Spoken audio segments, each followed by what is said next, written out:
Hello guys, welcome back to my YouTube channel. ഇന്ന് നമ്മൾ ഉണ്ടാക്കാൻ വേണ്ടി പോകുന്നത് നല്ല ടേസ്റ്റി ആയിട്ടുള്ള മീൻ കറിയാണ് കേട്ടോ. അതായത് അയിലക്കറിയാണ്. പെട്ടെന്ന് തയ്യാറാക്കാവുന്ന റെസിപ്പിയാണ്. എൻ്റെ വീഡിയോ ആദ്യമായിട്ടാണ് കാണുന്നതെങ്കിൽ സബ്സ്ക്രൈബ് ചെയ്യാനും സപ്പോർട്ട് ചെയ്യാനും മറക്കല്ലേ. അപ്പോൾ ഇതാ നമുക്ക് പെട്ടെന്ന് തന്നെ വീഡിയോയിലേക്ക് കിടക്കാം. സിമ്പിൾ റെസിപ്പിയാണ്, നല്ല ടേസ്റ്റിയും കൂടിയാണ്. ഇതാ നമ്മൾ അയിലയാണ് നമ്മൾ കറി വെക്കാൻ വേണ്ടി പോകുന്നത്. അയിലൊക്കെ കട്ട് ചെയ്ത് നല്ല വാഷ് ചെയ്ത് സെറ്റാക്കിയിട്ട് അവിടെ വെച്ചിട്ടുണ്ട്. നമുക്ക് ഫസ്റ്റ് സ്റ്റെപ്പിലേക്ക് കിടക്കാം. ഇത് നമ്മൾ ഫസ്റ്റ് സ്റ്റെപ്പ് എന്ന് പറയുന്നത് ചട്ടി ചൂടായതിലേക്ക് നെയ്യ് ഒഴിച്ച് കൊടുത്തിട്ടുണ്ട്. എന്നിട്ട് നമ്മൾ ഉലുവയാണ് ഇട്ട് കൊടുക്കുന്നത്. ഉലുവ കുറച്ച് സമയം ഒന്ന് ചൂടായതിന് ശേഷം നമ്മൾ കടുക് ഇട്ട് കൊടുക്കുന്നുണ്ട് കേട്ടോ. കടുക് മൊത്തത്തിൽ പൊട്ടിയതിന് ശേഷമാണ് അടുത്ത സ്റ്റെപ്പിലേക്ക് കടക്കേണ്ടത്.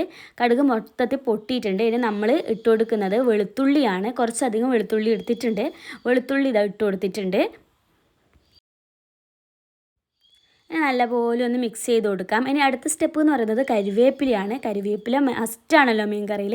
എന്നിട്ട് ഫസ്റ്റ് ഇട്ട് കൊടുത്തിട്ടുണ്ട്. കുറച്ച് ഇളക്കിയതിന് ശേഷം നമ്മൾ പച്ചമുളക് 3 പച്ചമുളകും ഇഞ്ചിയാണ്. ഇഞ്ചി ചെറുതായി കട്ട് ചെയ്തതാണ് ഇട്ട് കൊടുക്കുന്നത്. പിന്നെ ആവശ്യത്തിലുള്ള ഉപ്പ് ഇട്ട് കൊടുക്കുന്നുണ്ട് കേട്ടോ.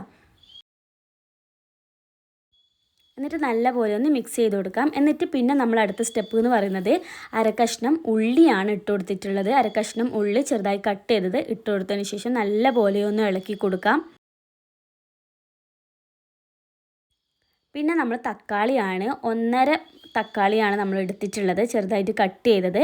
എന്നിട്ട് അടുത്ത സ്റ്റെപ്പ് എന്ന് പറയുന്നത് പുളിയാണ് കേട്ടോ. കുറച്ചധികം പുളി വാഷ് ചെയ്തെടുത്തിട്ട് നമ്മൾ ഇതിൽ ഇട്ട് കൊടുക്കുകയാണ് ചെയ്യുന്നത്. പിന്നെ നമ്മളിതാ 1.5 സ്പൂൺ മഞ്ഞൾപ്പൊടി ഇട്ട് കൊടുത്തിട്ടുണ്ട്. എന്നിട്ട് നല്ലപോലെ ഒന്ന് മിക്സ് ചെയ്ത് കൊടുക്കാം. പിന്നെ 3-4 സ്പൂണോളം മുളക് പൊടി എടുത്തിട്ടുണ്ട്. ഇത് കാശ്മീരി മുളകും സാദാ മുളകും കൂടി പൊടിച്ചതാണ് കേട്ടോ. അപ്പോൾ ഇതാ നമ്മൾ നല്ല പോലെ ഒന്ന് മിക്സ് ചെയ്ത് കൊടുത്തിട്ടുണ്ട് കേട്ടോ. എന്നിട്ട് നമ്മളിത് ഒരു 5 മിനിറ്റ് വരെ നമുക്കിതൊന്ന് അടച്ചു വെക്കാം, ചെറിയ ഫ്ലെയിമിലിട്ടിട്ട് കേട്ടോ. എന്നിട്ട് ഇതാ നമ്മൾ അടച്ചു വെച്ചിട്ട് നമ്മൾ തുറന്നിട്ടുണ്ട്. നല്ല കുറച്ചൊന്ന് സെറ്റായിട്ട് വന്നിട്ടുണ്ട്. എന്നിട്ട് നല്ല പോലെ മിക്സ് ചെയ്തതിന് ശേഷം നമ്മൾ ഇതിലേക്ക് കുറച്ച് വെള്ളം ഒഴിച്ച് കൊടുക്കുന്നുണ്ട്. ആവശ്യത്തിനനുസരിച്ചുള്ള വെള്ളം ഒഴിച്ച് കൊടുക്കാം. ഓവറായിട്ട് വെള്ളം ഒഴിച്ച് കൊടുക്കേണ്ട ആവശ്യമില്ല കേട്ടോ.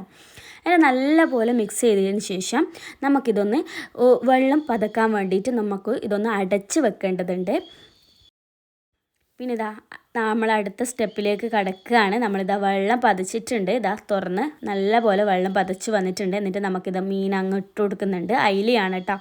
അയില അങ്ങ് ഇട്ട് കൊടുത്തിട്ടുണ്ട്. എന്നിട്ട് ജസ്റ്റ് ഒന്ന് ഇളക്കി കൊടുക്കാം. എന്നിട്ട് നമുക്കിതൊന്ന് അടച്ച് വെക്കാണ് വേണ്ടത്. ഒരു 5-6 മിനിറ്റ് മതി കേട്ടോ. കുറച്ച് മേലയിലായിട്ട് ഒന്ന് കരിവേപ്പിലയും കൂടി ഇട്ട് കൊടുക്കുന്നുണ്ട്. നമ്മളിത് ഒരു 5-6 മിനിറ്റോളം ഒന്ന് അടച്ച് വെച്ചതിന് ശേഷം നല്ല സെറ്റ് മീൻ കറി ഇവിടെ റെഡി ആയിട്ടുണ്ട്. ഇത് കുറച്ചും കൂടി സെറ്റാവണമെങ്കിൽ നമ്മൾ എന്താ പറയുക, കുറച്ച് വെളിച്ചെണ്ണ ഒഴിച്ച് കൊടുത്തിട്ടുണ്ട്. എന്നിട്ട് കുറച്ചൊന്ന് നമ്മൾ ഫ്ലെയിമെല്ലാം ഓഫാക്കിയിട്ട് നമ്മൾ കുറച്ച് സമയം വെച്ച് കഴിഞ്ഞാൽ നല്ല സെറ്റ് മീൻ കറി ആയിട്ടുണ്ടാവും. ഇതാണ് നമ്മുടെ മീൻ കറി. നല്ല ടേസ്റ്റി മീൻ കറിയാണ്. കുറച്ച് സമയം വെച്ച് കഴിഞ്ഞാൽ നല്ല കുറുകി നല്ല ടേസ്റ്റ് ആയിട്ടുണ്ടാവും. അപ്പോൾ വീഡിയോ ഇഷ്ടപ്പെട്ടാൽ സപ്പോർട്ട് ചെയ്ത് കൂടെ കൂട്ടാൻ മറക്കല്ലേ. Bye bye.